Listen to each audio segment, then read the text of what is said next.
बिस्मिल्लाहिर्रहमानिर्रहीम। हमारा आज का टॉपिक है एंजाइटी और डिप्रेशन में क्या फ़र्क है और इसकी वजूहात क्या होती हैं और हम इससे निकल कैसे सकते हैं। ये एक आम बात है कि एंजाइटी और डिप्रेशन हमारे माशरे में आम है। हर शख्स ये कहता नज़र आता है कि मुझे एंजाइटी है या मुझे डिप्रेशन है, लेकिन वो एंजाइटी या डिप्रेशन की सही तारीफ़ नहीं जानते, सही तौर पर ये समझते नहीं है कि एंजाइटी क्या है, डिप्रेशन क्या है।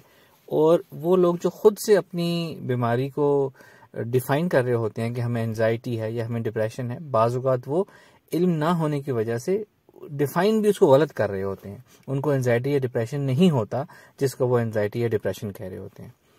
एंजाइटी और डिप्रेशन में एक बुनियादी फ़र्क ये है कि डिप्रेशन का ताल्लुक पास्ट से होता है, माजी से होता है, कि माजी में हमारे ऊपर कुछ मुश्किल वक्त गुजरा जिसकी वजह से हमारी तबीयत में डिप्रेशन पैदा हो गया। जबकि एंजाइटी का ताल्लुक मुस्तकबिल से होता है, मुस्तकबिल करीब से होता है। हमारा कोई काम है ऐसा होने वाला, कोई इवेंट है, कोई एग्ज़ाम है, देयर इज़ समथिंग जिसके लिए हम एंक्शियस हैं, जिसके लिए हम एक्साइटेड हैं। हम चाहते हैं कि हमारी मर्ज़ी का रिज़ल्ट हो, वो कब होगा, कैसा होगा, क्यों होगा। हम मुस्तकबिल करीब के किसी वाक़ये, किसी रिज़ल्ट या किसी चीज़ के लिए एंक्शियस होते हैं। थोड़े ज़्यादा हो जाए तो उसको एंजाइटी कहते हैं हम, और मुस्तकिल सूरत इख्तियार कर जाए तो फिर उसको एंजाइटी डिसऑर्डर कहा जाता है। तो ये बुनियादी फ़र्क है। यानी कि अगर एक तरह से इसको फ़िलॉसफिकल बात में कहा जाए तो वो लोग जो एंजाइटी का शिकार होते हैं वो मुस्तकबिल में रहना पसंद करते हैं, तो ही वो एंजाइटी का शिकार होते हैं, मुस्तकबिल की फ़िक्रें ज़रूरत से ज़्यादा पाल लेते हैं। और वो लोग जो डिप्रेशन का शिकार होते हैं वो माजी में रहना पसंद करते हैं या माजी में रह रहे होते हैं, जिसकी वजह से वो डिप्रेशन का शिकार होते हैं। अब हम इन्हीं दोनों चीज़ों को थोड़ा सा आगे चल कर डिस्कस करते हैं। एंजाइटी की सबसे बड़ी वजह ये होती है कि हम जो चीज़ करना चाहते हैं, जिस चीज़ के बारे में हम एंक्शियस हैं, उसमें कुछ अनसर्टेनिटी है। यानी क्या होगा नतीजा, कैसे होगा, हमारी मर्ज़ी के मुताबिक होगा, अभी क्यों नहीं हो रहा, जल्दी क्यों नहीं हो रहा। ये अनसर्टेनिटी की वजह से हमें एंजाइटी होती है। और एंजाइटी की एक और बहुत बड़ी वजह यह है, वो लोग जो मुस्तकिल एंजाइटी का शिकार रहते हैं मुस्तकबिल के बारे में, उनमें एक कॉमन चीज़ ये होती है कि उनके फ्यूचर के गोल्स डिफाइन नहीं होते। उन्होंने अपनी गोल सेटिंग नहीं की हुई होती। जो भी उनका काम है, जिस चीज़ के बारे में भी एंक्शियस हैं वो, उन्होंने गोल सेटिंग नहीं की होती। उस गोल को ब्रेक डाउन करके उसकी प्लानिंग, इम्प्लीमेंटेशन और स्टेप वाइज करने वाले काम डिफ़ाइन नहीं किए हुए होते, जिसकी वजह से वो एंक्शियस हो रहे होते हैं।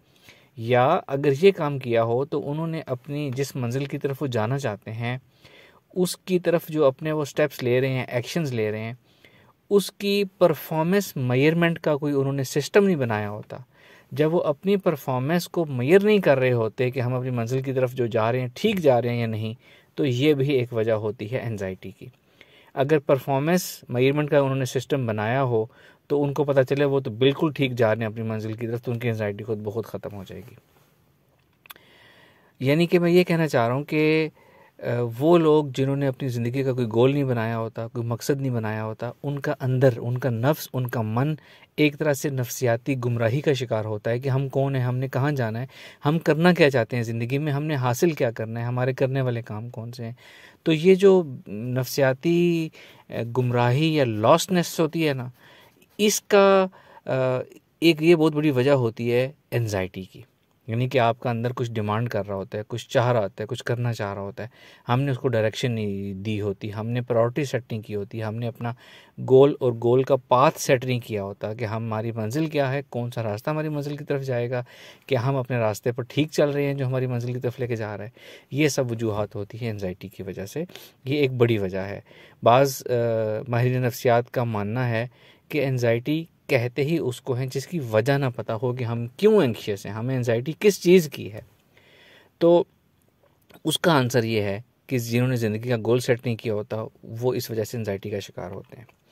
और एंजाइटी के इलाज के लिए जो कोपिंग स्ट्रेटजीज़ होती हैं वो अपनी जगह, लेकिन जो सबसे पहला काम है ना एंजाइटी के इलाज के लिए, वो ये है कि आपने अपने आप से पूछना है कि हमें किस चीज़ की एंजाइटी है, एंजाइटी की वजह क्या है, रीज़न क्या है।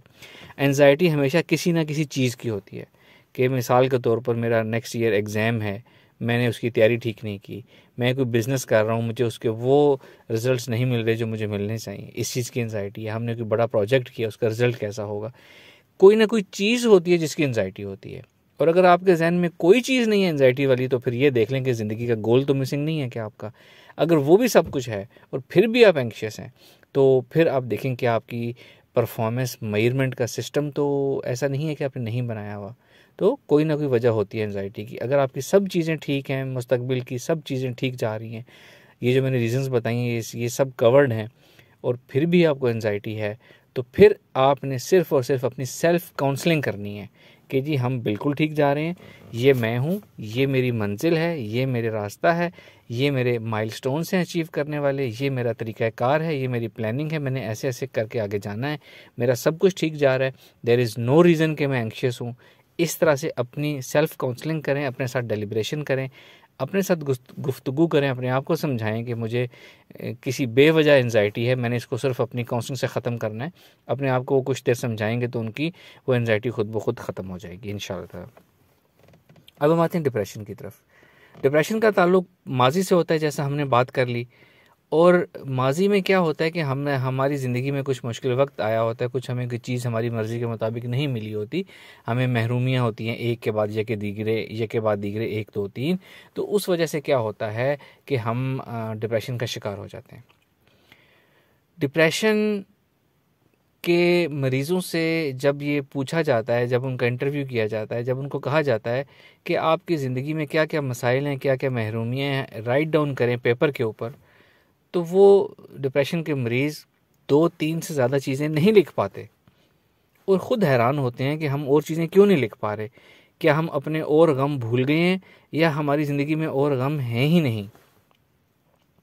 इससे एक बहुत अहम बात निकलती है, वो ये है कि ज़िंदगी में मसाइल, चैलेंजेस, वक्ती नाकामियाँ, कमी बेशी हर एक की ज़िंदगी में होता है। ये जो डिप्रेशन के मरीज़ 2-3 अपनी महरूमियाँ लिखते हैं, वो लोग जो डिप्रेशन का शिकार नहीं है वो भी 2-3 लिख सकते हैं, शायद इससे ज़्यादा भी लिख लें। फ़र्क क्या होता है, डिप्रेशन क्यों पैदा होता है? जब हम वक्ती तौर पर किसी एक हमारे ऊपर परेशानी आई और हम उसके ऊपर बहुत ज़्यादा सोच विचार करते हैं, बहुत ज़्यादा जब हम उसको ओवर थिंकिंग करते हैं, तो वो चीज़ हमारे लाशऊर में चली जाती है। लाशऊर में वो परेशानी, वो महरूमी की कैफ़ियत, वो एहसास हमारे लाशऊर में चला जाता है। और जब हम बार बार रोज़ाना ये काम करते हैं, तो रोज़ाना की बुनियाद पर वो हमारे अंदर लाशऊर में हमारी प्रोग्रामिंग पुख्ता से पुख्ता होती चली जाती है।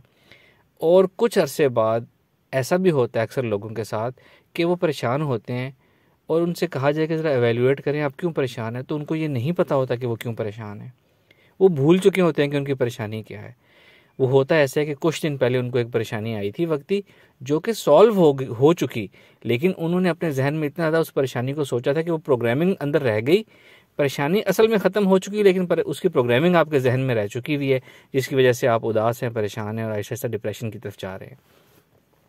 तो डिप्रेशन का ताल्लुक सिर्फ़ और सिर्फ हमारे थॉट पैटर्न, हमारी थिंकिंग से और हमारी सोच से होता है, ओवर थिंकिंग से होता है।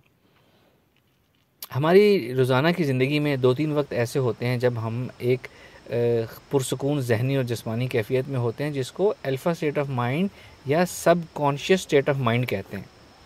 सबकॉन्शियस स्टेट ऑफ माइंड जो है, इसमें हम जो चीज़ भी सोचते हैं वो सीधी हमारे लाशऊर में जाती है और प्रोग्राम हो जाती है। हमारी रोज़ की ज़िंदगी में 3 वक्त ऐसे होते हैं। एक, रात सोने से पहले, जब हम सोने की तरफ जा रहे होते हैं, हमने अपना फ़ोन साइलेंट कर दिया, लाइट्स ऑफ कर दी, अब हम बस नींद की तरफ जा रहे हैं। ये वो वक्त होता है जब हमारे जहन की एक्टिविटीज़ आहिस्ता आहिस्ता कम हो रही होती है, हमारा शऊर आहिस्ता आहिस्ता अपने काम करना बंद हो रहा होता है, हम आहिस्ता आहिस्ता लाशऊर की तरफ जा रहे होते हैं, सोने की तरफ। और हमारे शऊर और लाशऊर का एक बहुत अच्छा लिंक, एक रब्त बना हुआ होता है। इस वक्त हम जो भी सोचते हैं वो सीधा हमारे सबकॉन्शियस में, हमारे लाशऊर में चला जाता है। एक, सुबह जब हम उठते हैं, बेदार होते हैं और हमारा जहन पूरी तरह 1-2-3 घंटे तक एक्टिव नहीं होता, चाहे हम सुबह घर में कोई काम कर रहे हैं, अपने काम काज के लिए रेडी हो रहे हैं, रास्ते में ट्रैवल कर रहे हैं, ये वो टाइम होता है जब हम एक अजीब सी पुरसुकून सी ठहराव वाली कैफियत में होते हैं और अपनी धुन में कुछ हम सोच रहे होते हैं। इस टाइम में भी जो हम सोचते हैं वो सीधा हमारे लाशऊर में जाता है। और थर्ड, दिन के औकात में, जिसको हम डे ड्रीमिंग कहते हैं, जब हम दिन के वक्त में किसी वक्त इजी हो कि हम टेक लगा के बैठे हैं, सांस ले रहे हैं, तन्हाई है, आसपास कोई नहीं है और हम अपने ख्यालों में खोए हुए हैं। आपने अक्सर नोट किया होगा, ऐसा होता है कि हम अपने ख्यालों में कोई किसी के बारे में याद कर रहे हैं तो उसकी कॉल आ जाती है, मैसेज आ जाता है। वो ऐसा होता है कि वो alpha state of mind achieve हो जाती है, सब कॉन्शियस स्टेट ऑफ माइंड होती है। उसमें जो हम सोचते हैं वो दूसरे जहन तक पहुंच जाता है और वो हमें उसको हमारी याद आती है और वो हमें कॉल या मैसेज कर लेता है। ये तीसरी कैफियत होती है दिन में जब हम अल्फ़ा स्टेट ऑफ माइंड से गुजरते हैं या सब कॉन्शियस स्टेट ऑफ माइंड में जाते हैं और उससे निकलते हैं। इन 3 औकात में हम जो भी सोचते हैं वो सीधा हमारे लाशोर में जाता है। डिप्रेस्ड लोगों की एक चीज़ कॉमन होती है कि वो इन 3 औकात में नेगेटिव सोचते हैं, मनफी सोचते हैं, अपनी माजी की महरूमियों को सोचते हैं। इस वजह से उनका डिप्रेशन पुख्ता होता चला जाता है। वो डिप्रेशन के मरीज़ जो इस वक्त डिप्रेशन का शिकार हैं, अगर वो इन 3 औकात में अपनी कोई एक्टिविटीज़ ऐसी रख लें कि वो नेगेटिव ना सोचें या कोई अपने फ्यूचर की प्लानिंग करें, मुस्तकबिल के बारे में पॉजिटिव सोचना शुरू कर दें सिर्फ इन 3 औकात में, तो उनका डिप्रेशन 3 दिन में ख़त्म हो जाएगा। लेकिन ये रोज़ करने वाला काम है। इन 3 टाइमिंग में कोई भी इंसान क्या सोचता है और ये 3 औकात कैसे गुजारता है, ये उसकी ज़िंदगी की मोटिवेशन या डीमोटिवेशन को तय करते हैं। आपने एक मुहावरा सुना होगा कि ख्वाब वो नहीं होते जो सोते में आते हैं, बल्कि ख्वाब वो होते हैं जो इंसान को सोने ना दें। आपने नोट किया होगा, बाज़ औक़ात इंसान अपनी किसी एक्टिविटी, फ्यूचर प्लानिंग के बारे में या किसी इवेंट के बारे में इतना एंक्शियस होता है कि हम सोने से पहले उसको सोच रहे होते हैं, उसकी प्लानिंग कर रहे होते हैं कि हमने ये काम बहुत अच्छा करना है। और जब हम ये कर रहे होते हैं तो हमारा जहन थोड़ा सा एक्टिव हो जाता है, हमें नींद नहीं आती बहुत बहुत देर तक। वो इसलिए होता है कि हम इस वक्त एंक्शियस होते हैं, इस वक्त हम प्लानिंग कर रहे होते हैं। बेशक हमारी नींद तो उस वक्त डिस्टर्ब होती है, लेकिन इस पहर में, रात के इस टाइम में और इस अल्फ़ा स्टेट ऑफ माइंड में जो हम अपने जिस भी किसी काम की प्लानिंग करते हैं ना, हमारा वो काम बहुत अच्छा होता है और हम उसके लिए सारा दिन मोटिवेटेड और एनर्जेटिक रहते हैं। तो ये वजह है। तो आप लोगों ने डिप्रेशन से अपने आप को बचाने के लिए क्या करना है? ओवर थिंकिंग नहीं करनी। जो माजी के इवेंट्स बुरे हो चुके, it's a part of life, ये हर एक की ज़िंदगी में होते हैं। आपने ये करना है कि उनको बार बार अपने जहन में जगह नहीं देनी और आपने आगे का सोचना है, मुस्तकबिल का सोचना है और ख़ास तौर पे अल्फ़ा स्टेट ऑफ माइंड में आपने मुस्बत सोचना है। आपका डिप्रेशन बगैर किसी काउंसलिंग, बगैर किसी साइकोलॉजिस्ट सेशंस, बगैर किसी मेडिसिन के खुद ब खुद हमेशा के लिए ठीक हो जाएगा इंशाल्लाह। और एंजाइटी की हमने बात कर ली कि आप अपने आप को एवेल्यूएट करेंगे कि किस चीज़ की आपको एंजाइटी है, क्या आपका गोल सेटिंग ठीक नहीं है, क्या आपकी लाइफ प्रायोरिटीज़ ठीक नहीं है, क्या आपको किसी आने वाले काम की टेंशन है। जब वो आप आइडेंटिफाई कर लेंगे कि मुझे इस चीज़ की टेंशन है, तो बजाय एंक्शियस होने के उसकी अच्छी सी प्लानिंग करें और मोटिवेटेड होकर उस काम को अंजाम दें, ख़त्म हो जाएगी इंशाल्लाह ताला। Thank you very much. अस्सलाम वालेकुम व रहमतुल्लाह।